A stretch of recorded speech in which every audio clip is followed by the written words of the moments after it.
High friends, আমি Shovan. Welcome to my YouTube channel. এখন আমি কালপুরুষ ওয়েব সিরিজটাকে নিয়ে কথা বলবো, যেটা 23 মে 2024 বাংলাদেশের ওটিটি প্ল্যাটফর্ম চরকিতে চলে এসেছে। টোটাল ডিউরেশনের কথা যদি বলি, প্রায় 3 ঘন্টা টাইম ইনভেস্ট করে আপনাকে এই ওয়েব সিরিজটা দেখতে হবে। টোটাল সাতটা episode, written and directed by Solzar Rahman. Lead কাস্টের অভিনয় করেছে আমাদের সবার প্রিয় চঞ্চল চৌধুরী, এফএস নাঈম, তানজিকা আমিন সহ আরও অনেকে। তো কেমন হলো? তো এখানে কিন্তু একটা টাইম ট্রাভেলের কিন্তু একটা ব্যাপার রয়েছে। সেই জিনিসটাকে না এত সুন্দরভাবে দেখানো হয়েছে, এত স্লোগান ট্রিটমেন্ট ওয়েতে জিনিসটাকে দেখানো হয়েছে, সেটা কিন্তু এক কথায় অসাধারণ। এবং বারবার আমি বলে আসছি, চরকি কাজ কেন হইচই থেকে কেন কেন বেটার, সেটার কিন্তু আর একটা উদাহরণ কিন্তু আপনারা পেয়ে যাবেন এখানে। কালপুরুষের আপনারা যদি এই কালপুরুষ ওয়েব সিরিজটা যদি দেখেন, এখানে ফারিয়া নামের একটা মেয়ে খুন হয়। সেই খুনের তদন্ত করতে নামে এফএস নাইন ক্যারেক্টারটা, মানে রিয়াজ। এবং রিয়াজকে অনেক প্রশ্নের সম্মুখীন হতে হয় এবং অনেক বাধা বিপত্তি দূর করে তবেই কিন্তু খুনিকে ধরতে পারেন কি পারেন না, সেটা জানতে হলে অবশ্যই আপনাদের এই ওয়েব সিরিজটা দেখতে হবে। এবং শুধু তাই নয়, এখানে একটা খুন নয়, এখানে সেকেন্ড একটা খুন হয়। এবং সেই যে খুনটা হয় তার সাথে কিন্তু একটা টাইম ট্রাভেলের ব্যাপার রয়েছে। এখানে চঞ্চল চৌধুরী কিন্তু সিরিজটা প্রায় শুরু হওয়ার 40 মিনিট পর তিনি কিন্তু আসেন। আমি যদি ফার্স্ট এন্ট্রির কথা বলি, 40 মিনিট কিছু সেকেন্ডের মাথায় কিন্তু চঞ্চল চৌধুরীকে আমরা দেখতে পাবো। তার আগে কিন্তু চঞ্চল চৌধুরীর ক্যারেক্টারটাকে নিয়ে একদমই কোনো মাথা ব্যথা ছিল না। সেই ক্যারেক্টারটা আসে এবং সে আসার পর থেকে পুরোপুরিভাবে সিরিজটা ঘুরে যায়। তিনি বিজ্ঞানী কিনা, তিনি কি করেন, তিনি কি কোনো ফর্মুলা আবিষ্কার করেছেন কিনা। এখানে ট্রেলারে কিন্তু আপনারা একটা জিনিস দেখবেন যে 1958 সালে আপনার বয়স ছিল 50, এখনো আপনি এত ইয়ং কেন? তো এখানে কিন্তু অ্যাজ ইট ইজ সেই জিনিসটা বলা হচ্ছে। চঞ্চল চৌধুরীর বয়স হওয়া উচিত 100 বছর, কিন্তু দেখানো হচ্ছে এখানে যে তার বয়স 43 কি 44, এমনকি তার গলার বয়সও একই রকম রয়েছে এবং সে দেখতে একই রকম রয়েছে। সেটাই বা কী করে সম্ভব? চঞ্চল চৌধুরীর একজন ছোট্ট একটা সহকারী রয়েছে, তার অভিনয় ভালো লেগেছে। এখানে প্রত্যেকের অভিনয় ভালো এবং প্রত্যেকটা ক্যারেক্টার কিন্তু ইম্পর্টেন্ট, কোনো ক্যারেক্টারকে বাদ দেওয়া যাবে না। এবং এখানে এফএস নাইন দুর্দান্ত তিনি অভিনয় করেছেন। তার বাল্কি চেহারা নিয়েও এখানে বলা হয়েছে। তার উদ্ধতন যে মানে পুলিশ অফিসার রয়েছে, সে কিন্তু তাকে বলেছে যে তুমি এরকম এরকম মোটা চেহারা হয়ে গেছে এরকম। এফএস নাইন বলছে একটা জায়গা যে বাচ্চা ছেলেরা খেলার জায়গা পায় না, খেলতে পারে না। তখন পুলিশ বলছে যে সেটা তো তোমার চেহারা দেখেই বোঝা যাচ্ছে। এরকম ব্যাপার স্যাপারও কিন্তু শুনতে হয়েছে। এবং সত্যি কথা বলতে, যে ফার্স্ট খুনের যে অপরাধীকে যেভাবে এফএস নাইন ধরে, মানে রিয়াজের ক্যারেক্টারটা, আমার কিন্তু বেশ ভালো লেগেছে। এবং সব থেকে বড় কথা, ডায়ালগগুলো এত সুন্দরভাবে লেখা হয়েছে। স্ক্রিন প্লে বেশ শর্ট মানে ক্রিস্পি ওয়েতে লেখা হয়েছে। এমন কোনো ব্যাপার নয় যে এখানে পুরো ছড়িয়েছে, সেই ব্যাপারটা নয়।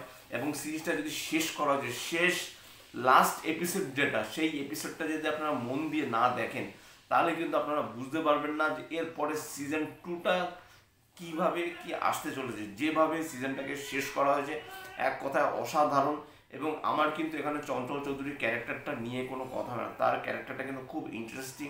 এবং সে কি রিসার্চ করে, তার সাথে টাইম ট্রাভেলের ব্যাপার আছে কিনা, সে কি অতীত থেকে এসছে, মানে অতীত না ভূত ভবিষ্যৎ বর্তমান আমরা যে কথাটা বলে থাকি, সে কোথা থেকে এসছে, তার বয়সই বা কত, সে কি নিয়ে রিসার্চ করে, অ্যাকচুয়াল তার কাজটাই বা কি, সেটা কিন্তু একটা ধোঁয়াশার মধ্যে থাকছে।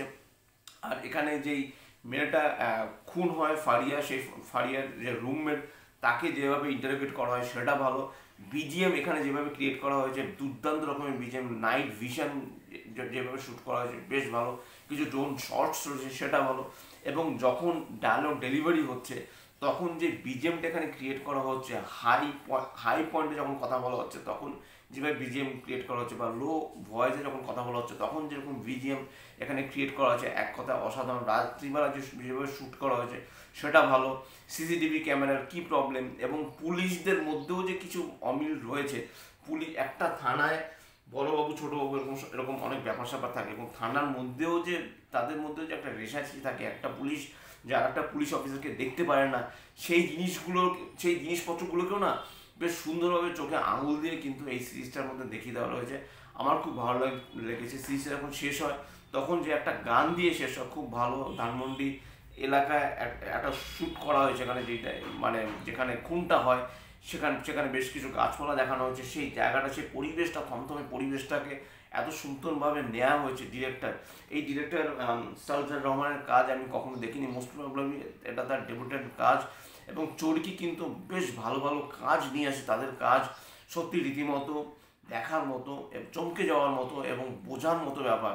আপনি সিরিজটা যদি মন দিয়ে না দেখেন তাহলে কিন্তু আপনি সিরিজটা বুঝতে পারবেন না যে আদৌ এই সিরিজটা কি টাইম ট্রাভেল নাকি এটা ভাওতাবাজি। সেই জিনিসটা যদি আপনি ধরতে না পারেন তাহলে কিন্তু আপনি সিরিজটা সম্পর্কে আপনি কিছুই হবেন না। সিরিজটা সম্পর্কে আপনি একটা ওয়াকিবল একটা ধারণা পুরোপুরি পাল্টে যাবে। এবং যেভাবে ইন্টারোগেশন হয়, আবারও বলছি, সেটা খুব আমার ভালো লেগেছে। প্রত্যেকটা ক্যারেক্টার ইম্পর্টেন্ট। চঞ্চল চৌধুরী এতক্ষণ পরে আসার পরও যেভাবে চঞ্চল চৌধুরী তার বডি ল্যাঙ্গুয়েজ, তার যে লুকটা, এখানে তার লুকটা একটা অদ্ভুত একটা লুক, এবং তার কথা বলা, তার অঙ্গভঙ্গি, তাকে কোনো মতেই কিন্তু ধরতে না পারা, পুলিশরা তাকে সেসব ধরতে না পারে। একটা পুলিশের হাতে একটা শিশি থাকে, সেই শিশির মধ্যেই বা কী থাকে। এফএস নাইমের উপরে একটা রিসার্চ করা হয় তার উপর, সে তারপরে সেখানে গিয়ে কি করে, আমি একটু স্পয়লার দিচ্ছি, স্পয়লার দিলে পরে আপনারা ধরতে পারবেন না। এই কারণেই, কারণ আপনারা যদি কালপুরুষ ওয়েব সিরিজটা যদি না দেখেন তাহলে কিন্তু আপনারা বুঝতে পারবেন না অ্যাকচুয়ালি আমি কী বলতে চাইছি। সিরিজটা কিন্তু মাস্ট ওয়াচ একটা ওয়েব সিরিজ। আমার কিন্তু বেশ ভালো লেগেছে। এবং চরকির কাজ, আবারও বলছি, একটা কাজ আর একটা কাজের থেকে ভালো। চরকির সামনে আরও কাজ রয়েছে। রিসেন্টলি আমি মোশাররফ করিমের বকুল ফুল দেখেছি, সেটা রিভিউ আমার চ্যানেলে একটু পরেই আসবে।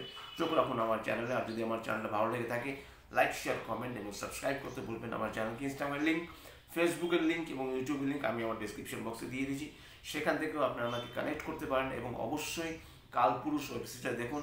আর একটা কিন্তু সিরিজের রিভিউ আমার চ্যানেলে আসে, সেটা হলো আবার রাজনীতি। সেটা আমার এখনও পুরোপুরি দেখে হয়ে ওঠা হয়নি, দেখা হয়ে গেলে সেটারও কিন্তু মোস্ট প্রবাবলি রিভিউ আজকে অথবা আগামীকাল চলে আসবে।